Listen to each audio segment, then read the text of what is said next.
এই দেখো ভোরবেলা এখানে কি করছে, মা পুজো করছে। এই পুজোটাকে কি বলে, গাস্সি। আর ভোরবেলায় করতে হয়। আর এখানে সব কিছু মা গুছিয়ে নিয়েছে। এখানে দেখতে পাচ্ছ কুলোর মধ্যে অনেকগুলো প্রদীপ আছে। এই প্রদীপের মধ্যে তেল দিয়ে সলতা দিয়ে ধরাতে হবে।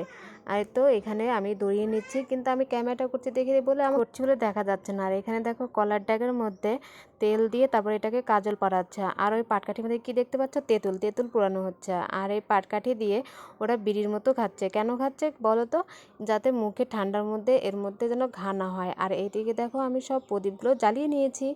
আর এক একটা প্রদীপ তুলসী গাছের তলায়, তারপর ঠাকুর ঘরে, তারপরে গোয়াল ঘরে। এখানে গোয়াল ঘরে দিতে গিয়ে পাকা বুড়ি বলছে আমি দিব। তা বল ঠিক আছে তাহলে তুমি দাও। তখন ও সাহস করে একটা প্রদীপ ওখানে দিল। তো তোমাদের মধ্যে কাদের বাড়িতে এরকম পুজো হয় বলো তো, গাস্সি কাদের মধ্যে করে আমাকে কমেন্ট করে বলো।